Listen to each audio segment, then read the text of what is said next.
कुछ निवेदन करूंगा। बहुत सी बातें सुन चुके हैं, बस थोड़ी देर आप लोग बैठे। सदगुरु कबीर के विषय में सुन रहे थे। आज भारत नहीं, विश्व के विचारकों के बीच कबीर का विचार सर्वमान्य है। विश्व के जितने विचारक हुए हैं, उन विचारकों को हम पढ़ते हैं, सुनते हैं। सभी विचारक, सभी संत सम्माननीय हैं, लेकिन उन सभी संतों में, यह मैं नहीं कह रहा हूं, जो बड़े बड़े विचारक और साहित्यकार हुए हैं, उन्होंने कहा, माताओं के बीच हलचल हो रही है, उन्होंने कहा कि कबीर का विचार एक सागर है, जो कि छोटी छोटी नदियां कलकल करती हुई बहती हुई जा रही है, लेकिन सभी नदियां जाकर गिरती कहां है? सभी नदियां जाकर समाहित हो जाती है कहां? सागर में। बिल्कुल तीव्र गति से नदियां बहती हुई जा रही है, इटलाती जाती है, लेकिन सागर पहुंचते आप देखेंगे कि सागर में कोई हलचल नहीं है, बिल्कुल स्थिर है चारों तरफ से। उसी तरह दुनिया के विचारकों के बीच आज भी कबीर साहब का एक ऐसा विचार है,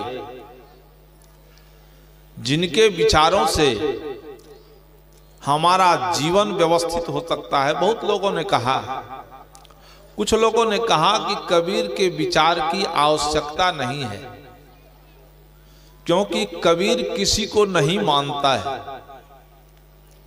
मतलब कबीर ईश्वर को नहीं मानता है, परमात्मा को नहीं मानता है, इसलिए कबीर के विचार की आवश्यकता नहीं है। आप समझें कि कबीर किसको मानता है।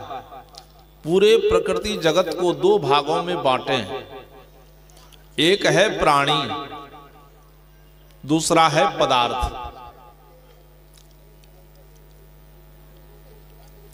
पदार्थ का गुण धर्म प्राणी के गुण धर्म से अलग होता है।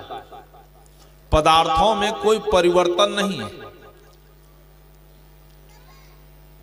परिवर्तन होता है तो फिर अपनी स्थिति में रहता है। पदार्थ में जितना परिवर्तन होता है, फिर अपने स्व में आ जाता है, अपनी स्थिति में आ जाता है।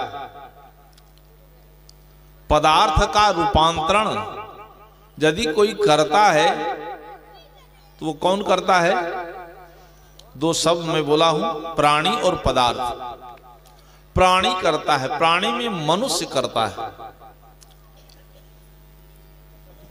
तो प्राणी और पदार्थ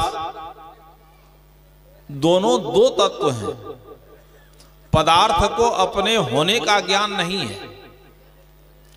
पदार्थ देख रहे हैं, मैं बोल रहा हूं माइक से, मैं धीरे बोलता हूं, मेरी आवाज इस माइक के द्वारा, ध्वनि विस्तारक यंत्र के द्वारा मैं धीरे से बोलता हूं, दूर तक फैलाता है। इस पदार्थ में परिवर्तन किसने किया? इसका निर्माण किसने किया? कौन किया? आदमी। तो पदार्थों में जो हम परिवर्तन देखते हैं वो मनुष्य के द्वारा, लेकिन पुनः फिर अपनी स्थिति में आ जाएगा प्राणी और पदार्थ। इसलिए कबीर साहब प्राणी जगत पर कहा, किसी को नहीं मानते हैं। अभी सुने, कबीर साहब ने कहा कि चोट काहि पर डालो, जित देखो तित प्राण हमारो। कबीर साहब मानते क्या नहीं है? जो अवैज्ञानिक बात है, जिन बातों से मनुष्य के जीवन में कोई उपलब्धि नहीं हो सकती है, मनुष्य के जीवन का कोई विकास नहीं हो सकता है, जो अवैज्ञानिक बात है, उस बात को कबीर साहब कभी नहीं माने। जैसे कि मनुष्य के द्वारा जो निर्मित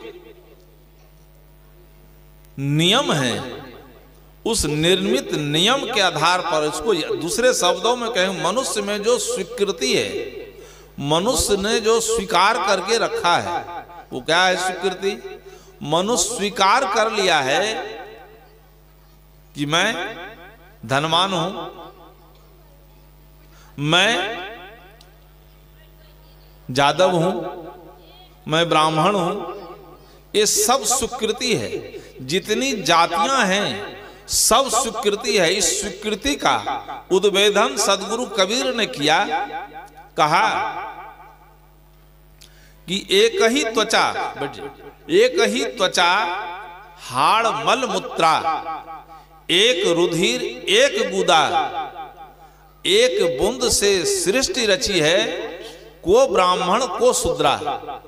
जो संघर्ष इस देश में हजारों हजार साल से चल रहा था, जिस संघर्ष के चलते हर एक मनुष्य इस दूसरे के खून का प्यासा था, एक दूसरे के खून से होली खेलता था, और होली आज बंद नहीं हुआ।